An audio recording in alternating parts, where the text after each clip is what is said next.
Hello, Savannah. Hello, Savannah. And welcome to another edition of Kandily Kesha. It is so great to be here with you all this evening on another Monday fun day. Listen, I have two special guests I want to introduce you to. They are two people who are near and dear to my heart, and they are a part of my net weaving circle. It's so good to have God purpose that the two of them connected. I have them coming on tonight to talk about a special launch, the launch of a new show that will provide information, education, awareness, and inspiration. And I'm going to let them tell you more about the show entitled Two African Americans. I love it. I love it. I love it.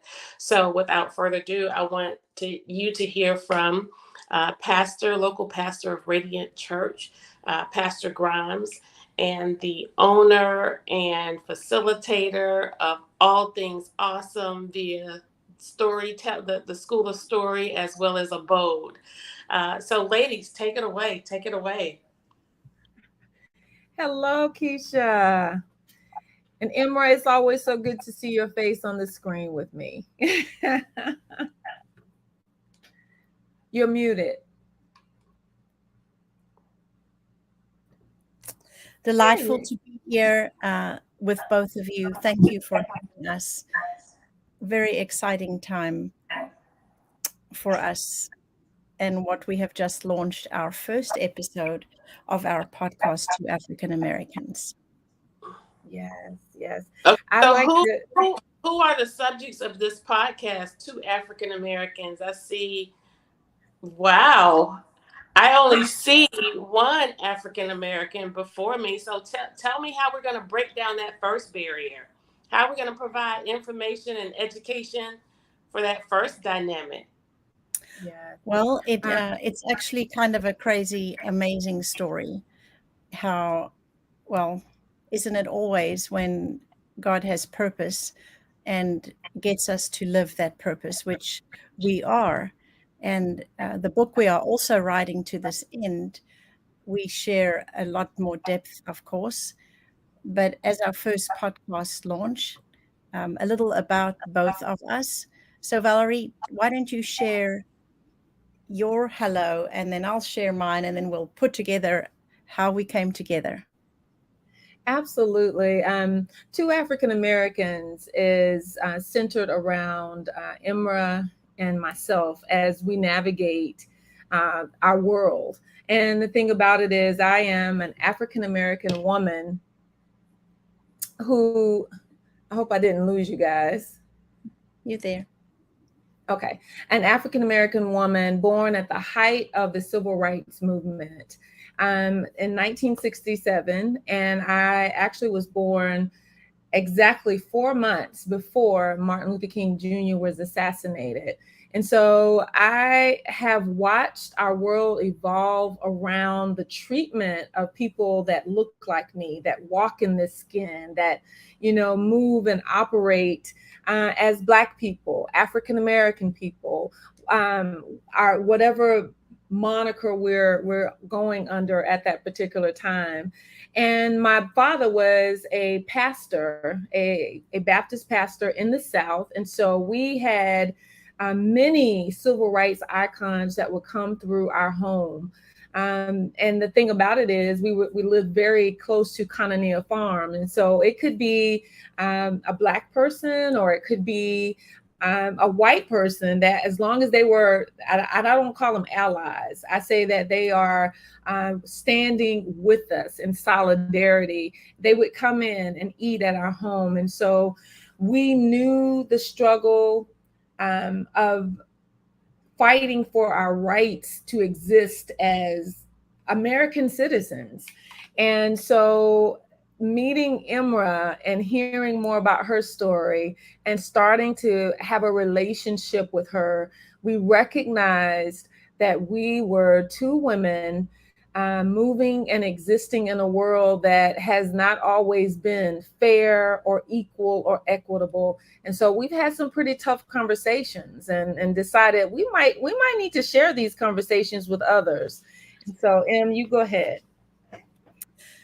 And it's been remarkable for us both to see the time of history when we were born, and for me, being born in South Africa during what was coming to the whatever intense part of the apartheid years, and living but a stone's throw, 12 miles or so from where a lot was happening, unbeknown to me, because there was no freedom of press.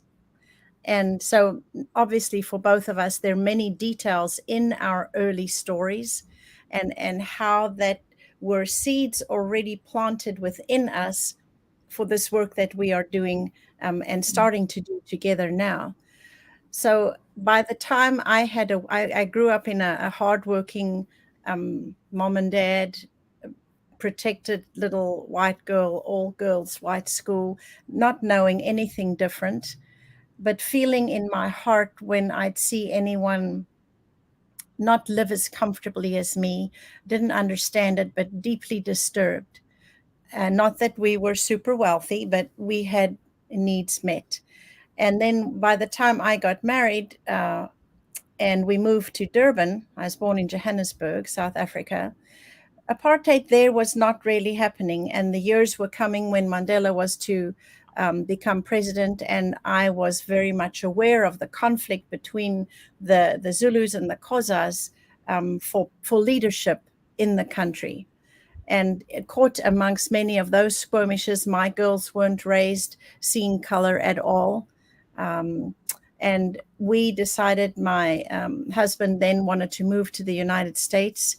And we came Maryland, Florida Keys for a long time. Savannah, we've been here now in this area for 12 years. And I don't think I will ever forget the day we were living in the Florida Keys, and I watched the movie Amandla. And for the very first time, the late 1990s, did I find out what happened in my homeland. And I was distraught, ashamed to be a white South African. I didn't know how to deal with all of this, didn't know how to deal with racism that we discovered in America.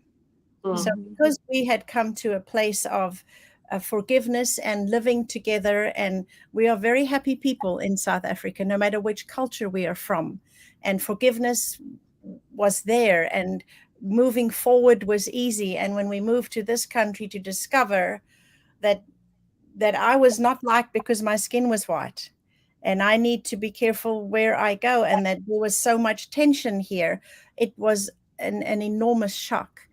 And so over the years, and then coming to Savannah these 12 years ago, and as I interviewed a ton of women my first few years here for a book that I was writing, I realized what I call there many pockets in our city of people. Yes. And I got to, because of my interviews, understand a little more of how it works in the South, that people don't necessarily speak about what's not okay. And so I will never forget the day that I asked a 100 Black man. I was at some event for youth, and I said, didn't know much. And I said to him, "Is there racism in the South?"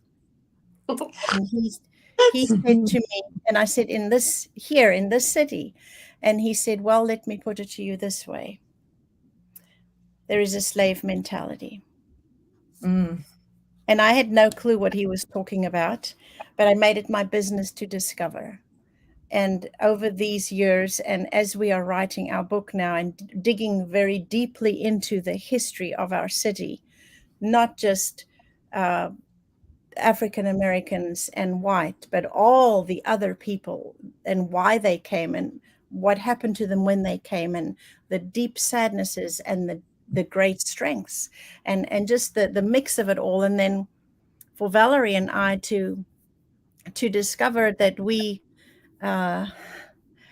when we found each other and we started speaking, I don't believe I'm wrong to say, Val, that we both, because of experiences we've had with people, we call it other. that Yeah. are other than us. We both have a little hedge about us. We both have a little place of protection for Mm-hmm. different reasons and for different experiences. And in our podcast, we're going into these things that we've discovered and deeply into these conversations. And I don't know that we were drawn to each other as God does, but Mm-hmm. there was a protective wall, and it takes time to know, do we really my heart trusts this person, but does my head trust this person, because of the things we have had in the past. And Yeah. so I think the more we've shared and discovered, we have the same vision of bringing Mm-hmm. diverse people together in our city. We have the same vision of how to actually do this. Yeah. um, so yeah. So yeah. It's been one of those things, Keisha, where I think at first, like she said, can I was like, can I have this kind of conversation with her? And what we found is that we are able to just, go behind those protective barriers and expose ourselves and start having the hard conversations, talking about things about how we're perceived differently, even in the neighborhood we're in. The first episode kind of gets into the different experiences that we've had. And I will just kind of give you a hint. Hers were a bit more positive than mine. So listen to that first podcast, and I think you'll get a feel for where we're going with this. Our whole point, or I think the whole basis for it, is to remember that really and truly we are more alike than we are different. One of my favorite poets, I said that so many times, Maya Angelou, and she would say, hey, we are more alike than we are different. We have the same desires, the drive to see our lives bettered. But because of this thing called racism, because of this thing that we've allowed to come into our hearts, we've been holding people back. And so I think we're having some of those conversations, talking about trust, talking about that. People saying they don't see color. What does that really mean? And how can we begin to break the barriers and say, yes, we are from the South. We live and exist in Georgia, but we are people who have ambitions and desires, and people who look like me have ambitions and desires. And how do we make this easier or better? So those are some and, of the questions we're tackling. and one of the things that I'm learning is, it I have taught so often in corporate training about respect and bias and Mhm. prejudice, and they're easy things to slide out. You can research, you can read what it all means, and whatever, but it's very different to live it out than to Mm-hmm. just speak about it, because truly living it out, as we are learning when we have these hard conversations, it makes you know that I am feeling uncomfortable. and Mhm. and whether it comes from my personality style, which doesn't like conflict, and here we're well, it's fun because here we're different. I would never march and picket, and I think sister here will is the first one to go and march and picket. So I'm a peacemaker, and she is a warrior. I am a warrior for souls and for people to be respected and treat each other with kindness and to learn what love truly is. But I will not walk on a street and go fight in that way. I will fight in a different way. So we all have different ways we approach these complexities, but at the same time, to be able to dig deep enough to know that. And I love one of the things that I have grown to understand. We spoke on our, maybe it's the podcast that is tomorrow, about being uncomfortable and living Mhm. in your comfort, and how it is uncomfortable. Why should I want to get rid of my bias towards some other that are others than me? Mhm. Well, if it makes me uncomfortable, why should I do that? Why don't I stay in my own bubble? But if you Mhm. really want to create a community that thrives, not just survives, you have to be able to see one another. And Absolutely. we love our South African word siyabona. Siyabona means I see you. Mm-hmm. And when you say it back to me is that you see me. So we Mm-hmm. have determined to see one another, to see our neighbors with, and it covers socioeconomic. It's another very uncomfortable place Mm-hmm. to Mm-hmm. step It's out of very, the zone of comfort. yeah.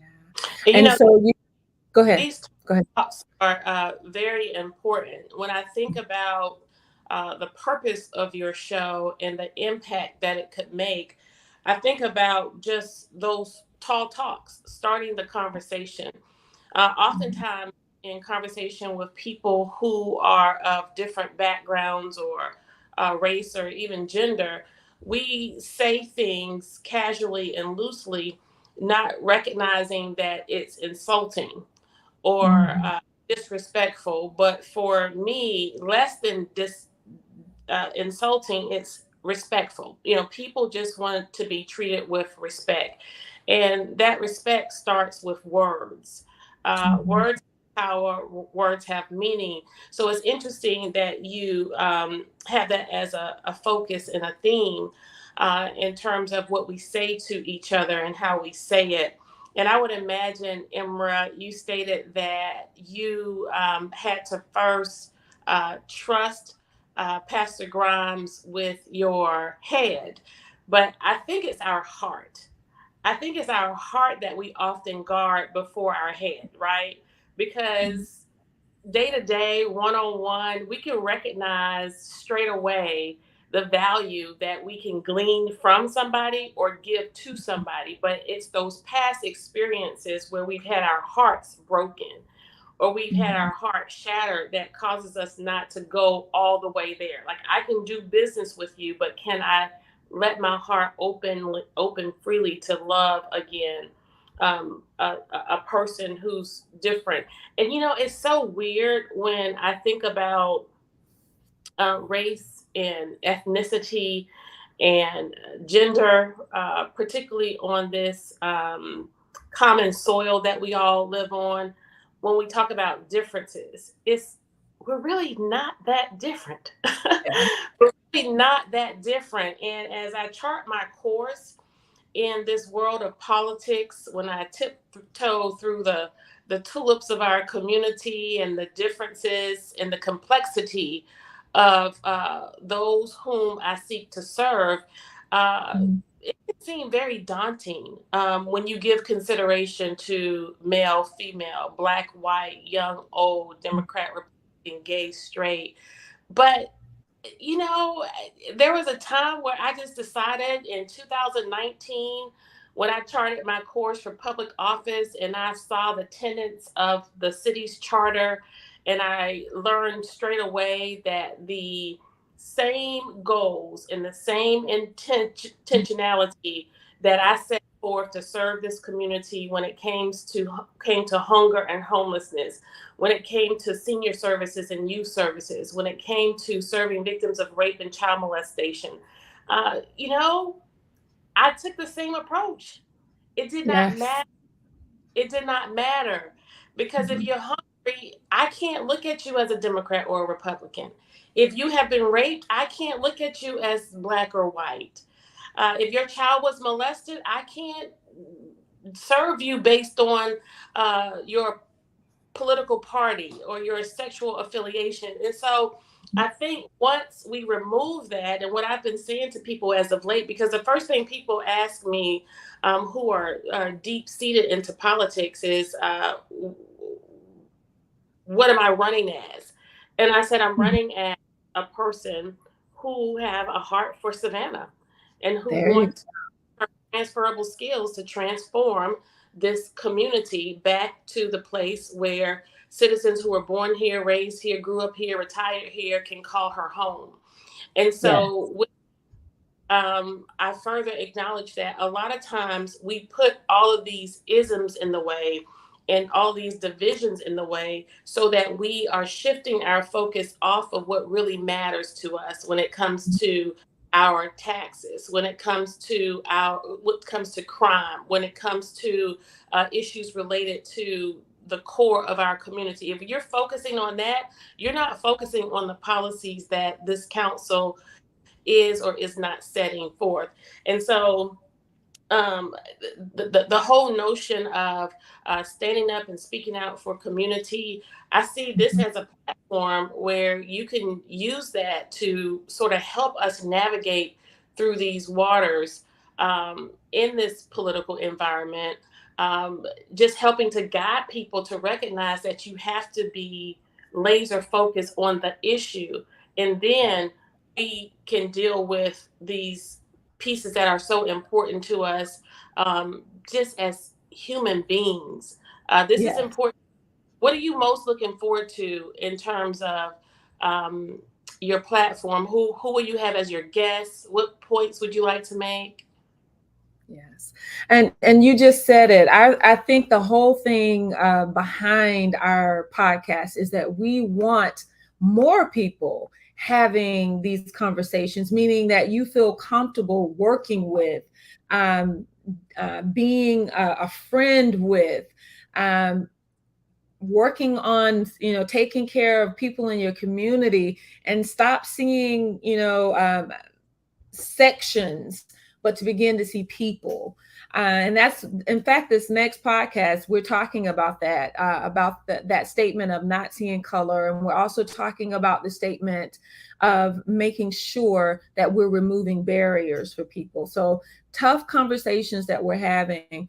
And when we recognize, just like Martin Luther King Jr. said, that we're looking at people not because of the color of their skin. And I think one of the comments came up that talked about this whole race thing. It is a man-made construct. But once you get beyond that and you begin to see the content of a person's character, who are they? What are they bringing to the table?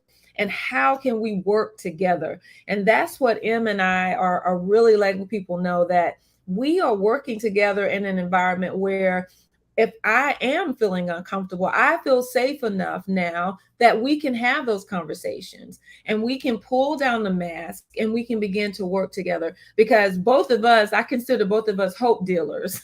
We're hope dealers. We are here telling you what life can be. And if we can't have safe conversations together, then how do we deal hope? I believe that there is a place of existence that, like you said, we can get into the nitty gritty of helping people come together in our community. And it's not going to happen with all of these walls we've erected. One that we happen to be facing head on, of course, is that one of race and socioeconomics, all of that stuff. Because I'm a Black woman living in America, Kesha, and so are you. And we have some privileges. We have to stop and even acknowledge that, because a lot of times people looking at us as, oh, well, they're Black and they're this. We live in some privilege. We do. We gotta socioeconomically, we're comfortable. We're not wealthy. Unless, if you are, let me know, Kesha, so I can come move in with you. No, but we're comfortable. I'm still trying to get around your statement there. I'm still trying to figure out. Where's that privilege at, girl? Where's that? But there is some. There is privilege, and we do have to admit that, because when we look at othering people, it is not just the othering of race or the othering of gender. It is the othering of socioeconomic standing. It is the othering of ableness. Em and I, we talk about that too. Her daughter has a disability, and we talk about that differing, that othering of people who have a disability, and how do we cope with that, and how do we deal with that? So we are digging in, because just like you said, in the end, at the end of the day, that person that did not have something to eat for dinner, They want to know, how do I now get to a different standing, a different place? And this whole skin thing that we're in, we got to push past it. And so we're hoping that our conversations will cause some other people to start having those conversations. And we get to the bottom line, which is, how do we get hope to people? How do we get hope to every person? Black, white, Hispanic, Asian, male, female, able, disabled. How do we get hope to them so that we can live together in community and begin to make a difference? And I love what you said. We are privileged, and I think that word can mean so much. I feel privileged because I can use all my limbs. I can think, I can speak, I can see. I have a bed to sleep in. I have food. I have a car that I can drive. I have ability to take the gifts that I have and make the world a better place. And I think at the end of the day, we think so incredibly about purely just socioeconomic being privileged, but we're in a country where we do have freedom. We do have freedom of speech. As I said, I have lived in one when there was a long season when it was not there, and what it did to people because of that. So I feel, as long as there's a song that speaks about it, I have breath and voice within me. Can it do good? Can it help others learn to see that if you truly want to be happy and live in a good community, you have to learn, number one, to respect one another. But can it get deeper than that? And I think at the end of the day, as we have had all our conversations, we will be able to perch on the depth of the conversation, is, can we actually love one another, different as we are, because we are all really the same. Absolutely. I love that. And Go ahead, Pastor. you know, Kesha, being a pastor, I have to bring it all back to the word at some point. There's a scripture that we are building our church on. You know that we are a new church here in Savannah, and we are intentional about being multicultural, multi-ethnic, intergenerational, and we are making sure that that is a part of our foundation. There will be people that will come in and see that, and they're like, "Hey, that's not for me." And then there are going to be those that come in. We just had a new family come in, and they are like embracing that. They are just so in love with that concept and that idea. But the Word of God tells us in Revelation 7:9, this is when John began to look and he saw the people that were in heaven. He says, I looked, and there were people from every tribe, every tongue, every nation, and they were all singing together, hallelujah, holy, holy to the Lamb. So how do we think we're going to deal with it in heaven if we're not even taking care of it down here? So my thought is, we will be intentional about those things. And a lot of people say that, and then it's like they want everybody to be like them. So like, come to my church. We're multicultural, but you got to act just like me. My thing is, no, I want to hear your voice. I want to know how you're feeling, what you're thinking, because that is what makes this whole thing work. And so you may come in on a Sunday as our Hispanic population grows, and you may come in and we're worshiping in a Hispanic song, because why would I have them come if we're going to say, but you've got to sing and do the things the way we sing and do them? Just like she said, we want you to know that you're seen, that you're heard, and that you're loved. And I think that's the kind of respect you're talking about. That's the kind of respect it's going to take to change the face and the feel and the understanding of our community. Because if we start thinking like that, then policy will follow it. Well, and that's what's most important to me, and that's where the real work begins, and that's where real change happens. And as you stated, so often, even within our local government, people just talk about equity. We talk about race relations. We form committees. We have state studies. We crunch data. We form task force, but nothing really happens. And when you see Like in my case, where I've been in office for more than 3 years now, and I can't say to you one single policy that we have incorporated where we are moving the needle for the most vulnerable race in Mhm. Savannah. And that's the race of African Americans, particularly African American men and boys who are dying at rates far greater than any other race in the city. And for me, that's the most important element that we can work on, tackle in terms of helping families. Because when you deal with an issue like that, as you know, unfortunately, so well, Pastor Grimes, it Yes. erodes at the fabric in the core of a family. The Yes. PTSD, the depression, the anxiety, all of those issues that preclude individuals from continuing to live healthy lives, to be a part of a plugged in, intact family. It starts to break down the foundation of the family. And so when we look at equity policies or opportunities within the city of Savannah, I love what you all are doing, because it's that this kind of foundational work, this kind of community work that will help Mhm. to guide and start these conversations. But we have been at this now for far too long in our Mhm. world.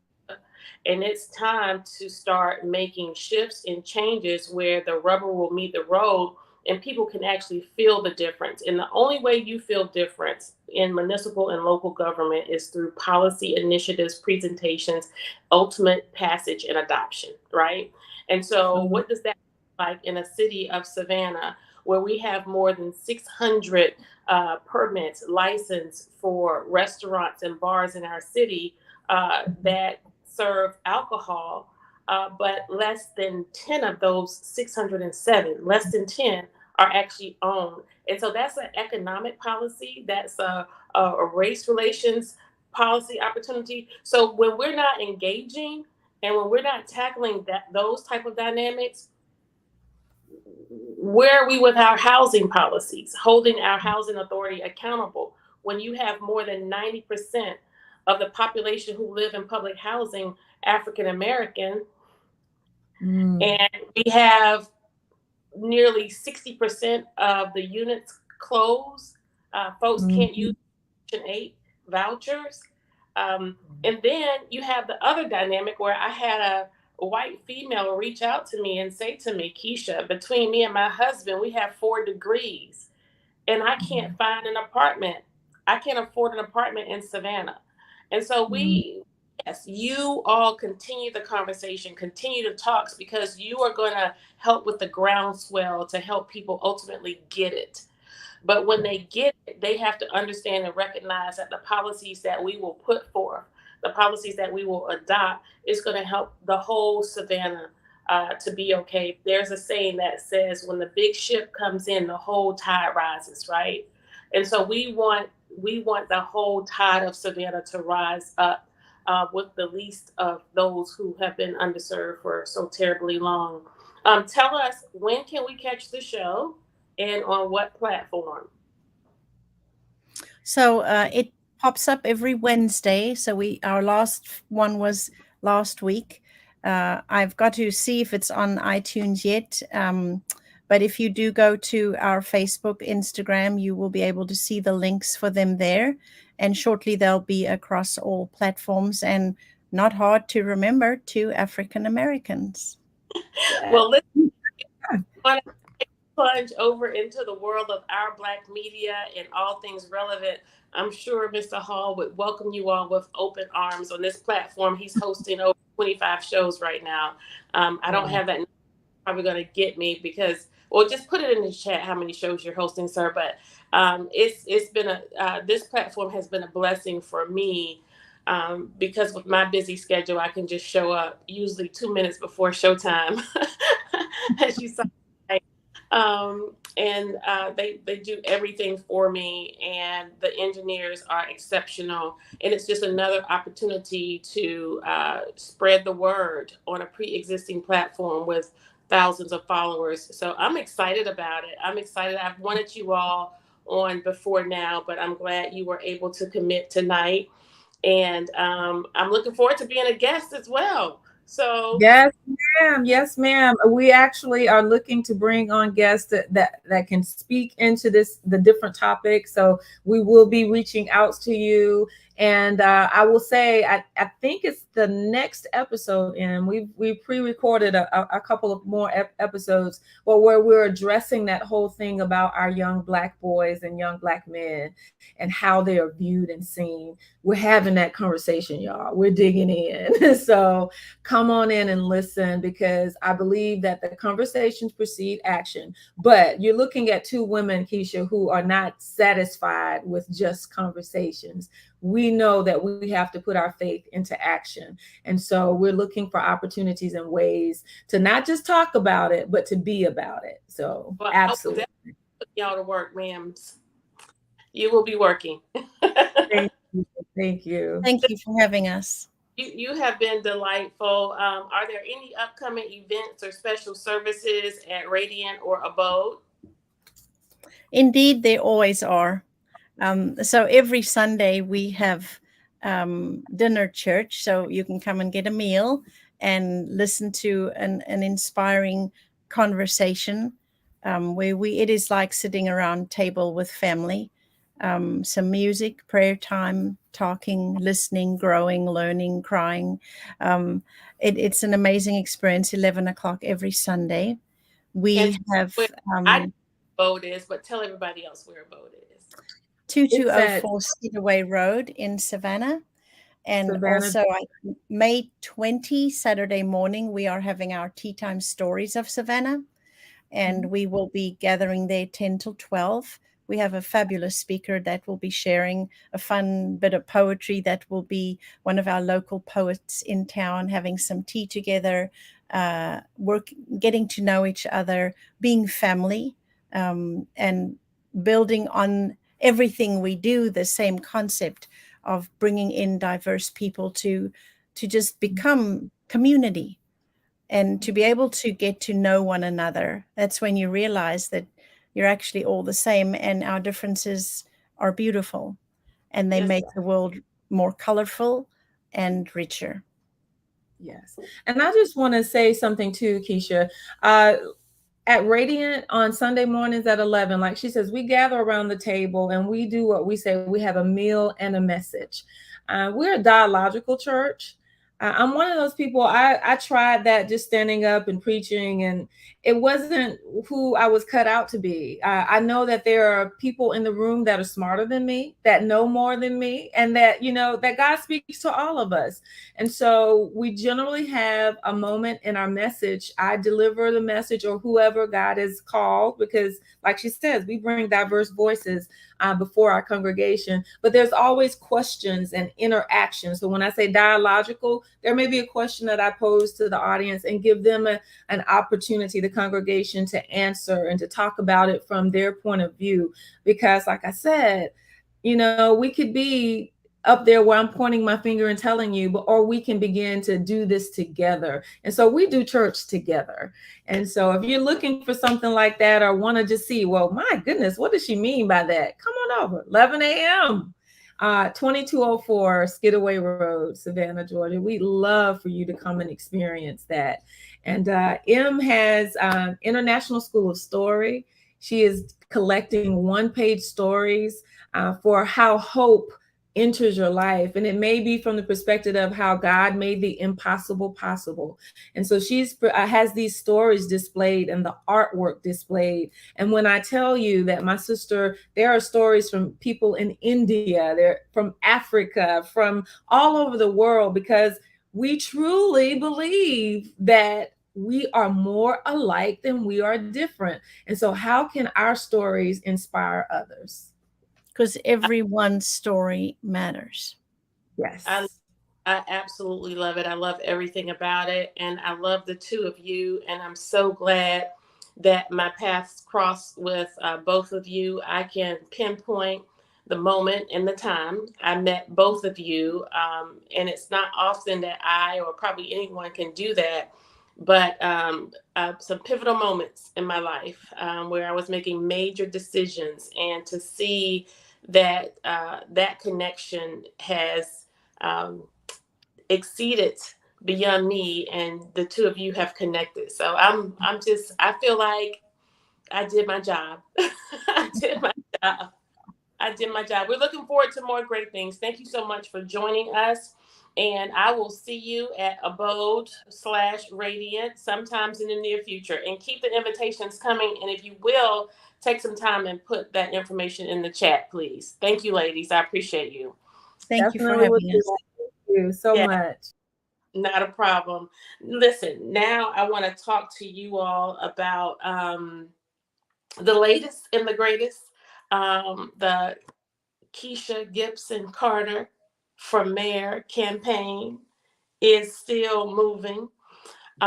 We are having a phenomenal time out meeting and greeting. A lot of my activity, y'all, is intentional. It's deliberate and it's by design. It gives me an opportunity, and when I say intentional, it gives me an opportunity to hear from my people. So we're not out just having fun, which I often do when I'm in the company of good folks and good music and good food. I'm looking at my cheeks tonight. I need to back up from that good food. um, but in all seriousness, when I'm out, I want to hear from you. I want to hear about what your desire is for Savannah, what your needs are from Savannah. Generally, after I leave an event, I leave with a list of about 4 or 5 items to follow up on if I'm not sending it in to the city manager or staff in real time. And so that's what we are supposed to be for you. That's what we're supposed to do. In 2019, when I ran for public office, my planks were to advocate for you, to speak up, speak out, and hold the powerful accountable to make sure that the resources of the city of Savannah were being appropriately directed into the areas where they were most needed. In addition, we wanted to inspire you. My goal was to inspire you to engage in the political process. And I'll tell you this one thing, whether you like it, dislike it, or hate it, or love it, uh, there has never been a time ever in the history of Savannah than now where people of all walks of life are more engaged, more educated, more knowledgeable of the political process. You all now know what's really going on. And it's because we have raised the bar. Myself, Alderwoman Blakely, and Alderwoman Lanier, we have shared our experiences under the Gold Dome into your homes. And we have come in and we have humbled ourselves to where you now feel like you can reach us and touch us and talk to us. And so that's the type of inspiration that I'm most proud of. And in doing all of that, we've made ourselves accessible to you. We have made ourselves accessible to you by coming to your events, expanding our experience under the Gold Dome into the outer reaches of our community, letting you know what's on the agenda, letting you know what's going on in the first through the sixth districts, letting you know how much money we are spending or who we're not spending it on.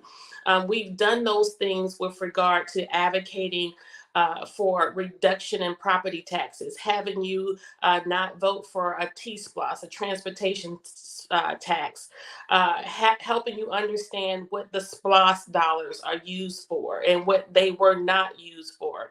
You know the tenets of the charter. You know who your district representative is. You know the purpose of the at-large members of council.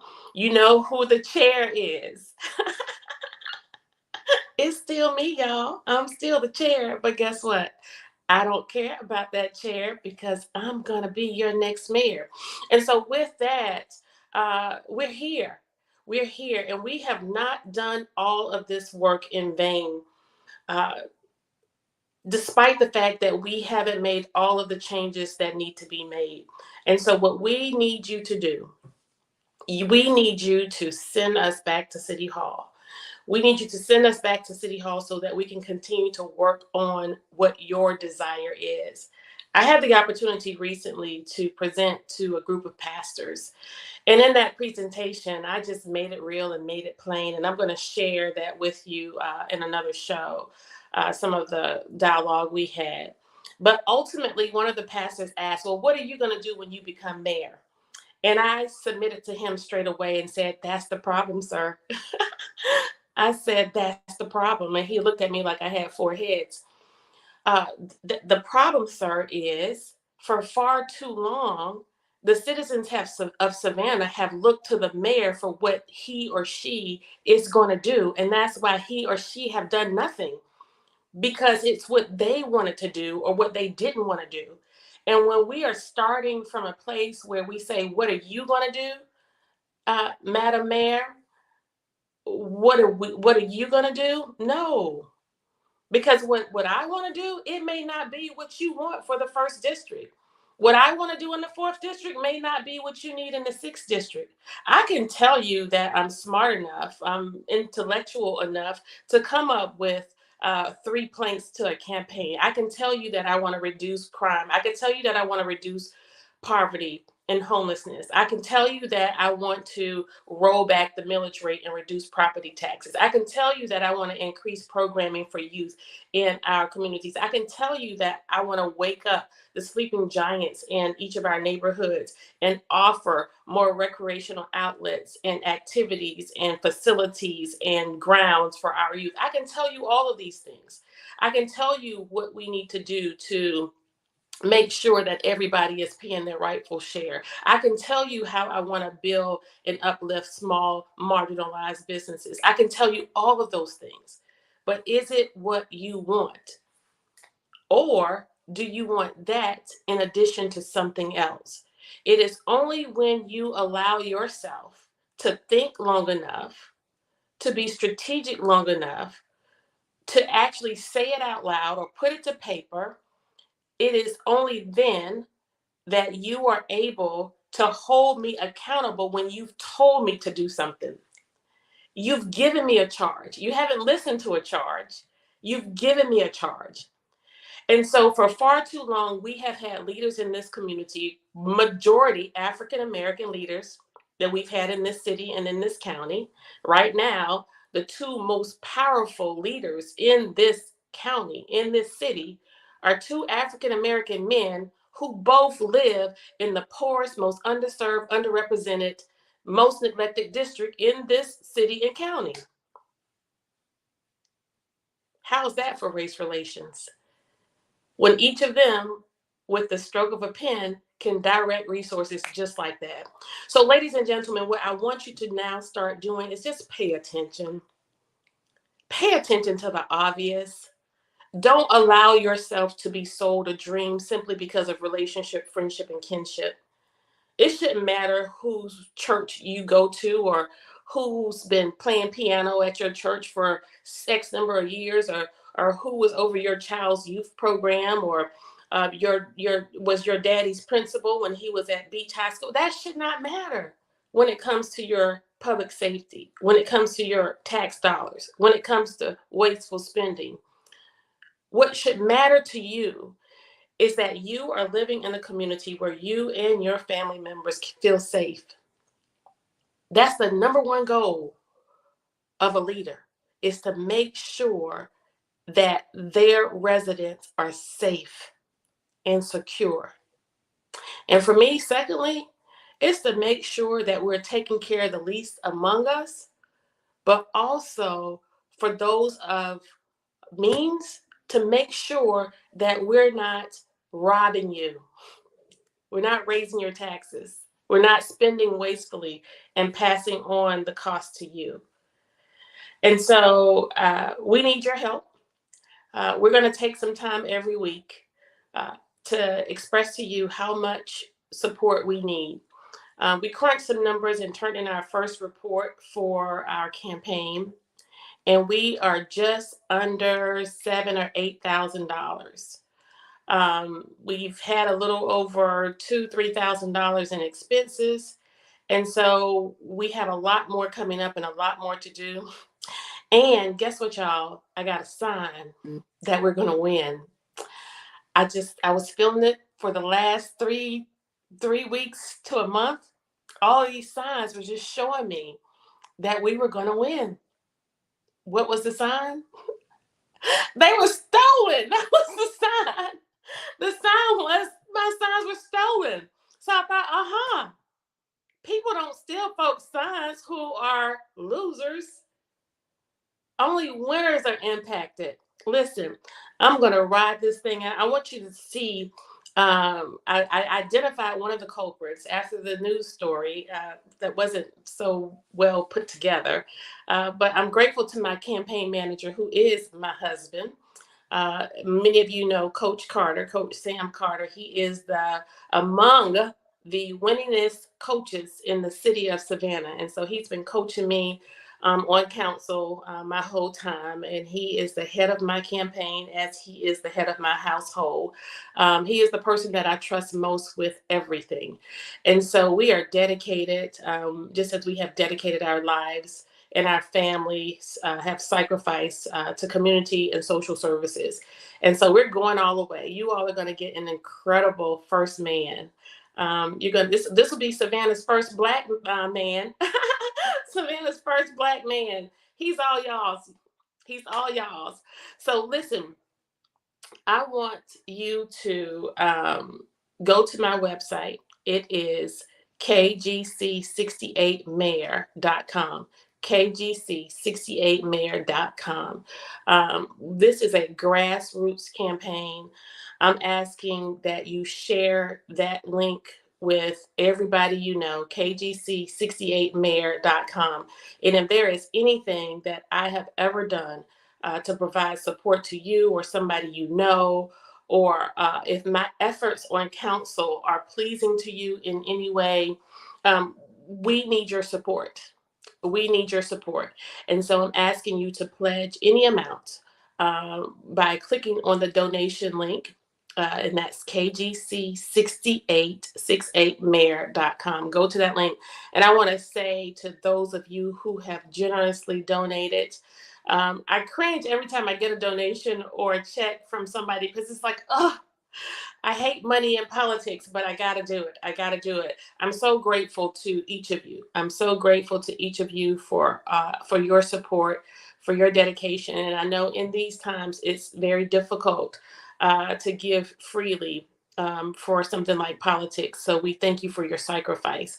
Also on my website is a tab that says get involved. So if you want a yard sign, if you want a t-shirt, if you want a decal, if you want a button, if you want a keychain, all of that can be secured by signing up at that website, kgc68mayor.com. I want to send a special shout out to the Longshore Women Wives of Shoreman Wives of Savannah. They did an incredible photo shoot this past week. But where my signs are concerned, we, after having more than 15 of my signs stolen from prime key spots that are on private property where I got permission, I was alarmed and reported it. And so in reporting it, a subsequent news story ensued. And we just wanted to tell the public what was happening. And telling the public what was happening, I was so grateful that I've had people actually call and say, I saw these guys taking your sign. One description was too, well, I won't give it away because it's still an investigation. But I did learn today. Do we have those pictures to share? A resident here in Savannah actually took pictures of one person taking my signs. And just as I thought, not that one, those are my signs. This guy who works for the city of Savannah, I don't know if he works for Savannah or not, or where he got the truck, but this guy was taking my signs off of private property. And I was told by code compliance that no staffer had ever taken a sign, Alderwoman Carter, because all of your signs are on private property. We don't have any problems with you, Miss Carter, but for some reason, residents in this area captured this guy taking my signs. And so when I notified the city manager,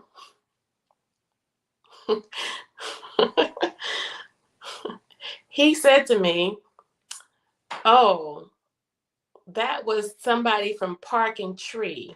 They sometimes remove signs too." Mm-mm, mm-mm. Not on private property. They should not.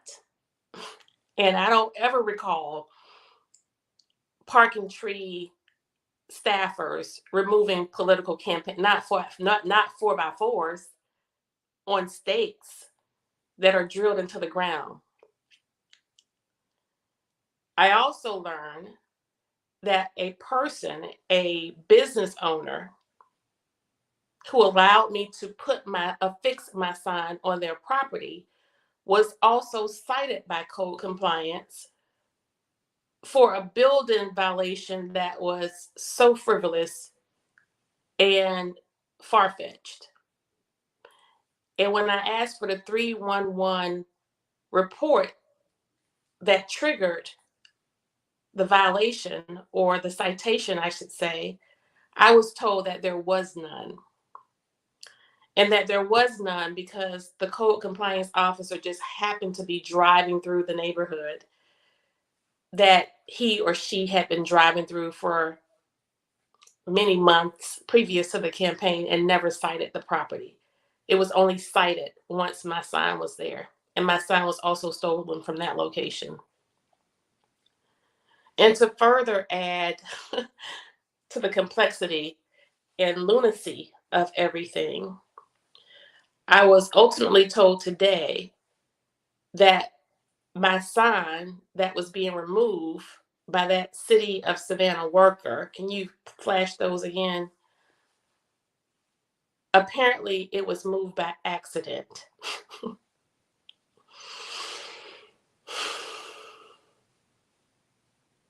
Really? So the sign is in a wide open, vacant lot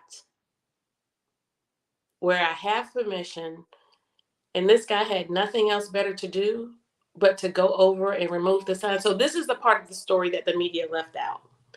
Uh, and, oftentimes they, influence things in a different way. It's never as it's presented. And that's okay. I think my husband did a great job of sort of laying out the details of what the facts are. And the facts are, uh, over half of my 4x4 signs, the only signs that I have. I don't have yard signs yet, y'all. I got to raise some more money for yard signs. They cost more than the big signs, believe it or not. But you can also go on and put your address in and tell me where to bring your sign. And you do not have to pay for yard signs. We're not charging for yard signs. Nonetheless, it's disheartening to me to know that city staff is being used in this way. These people, I'm pretty sure, do not have any issues with me. I know that they are being directed by the leader of this administration to do the things that they're doing. This is the type of behavior that mimics other abusive behaviors within this administration, as staff is used in ways that's not consistent with their basic responsibilities. And it's unfortunate that there is no accountability, but I digress. Um, if I'm vying for the top job of the city of Savannah, surely um, campaign signs are not going to derail my intentions or stop me. Signs do not vote. Nonetheless, signs do influence, and it's a public showing of support, and we appreciate that. It's a part of the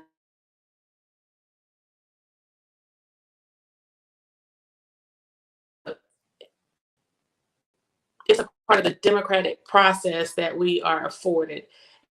And so we would hope that people will let this campaign play out until we win. And, it'll all be over soon.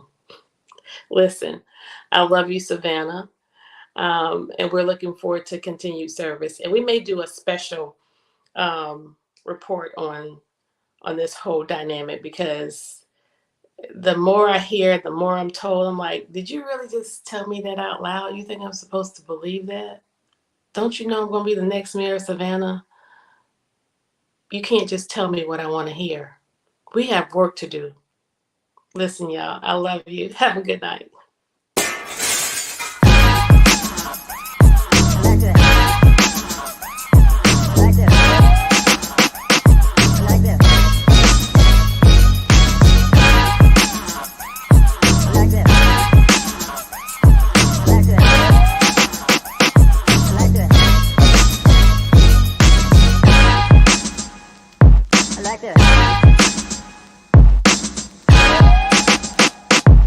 I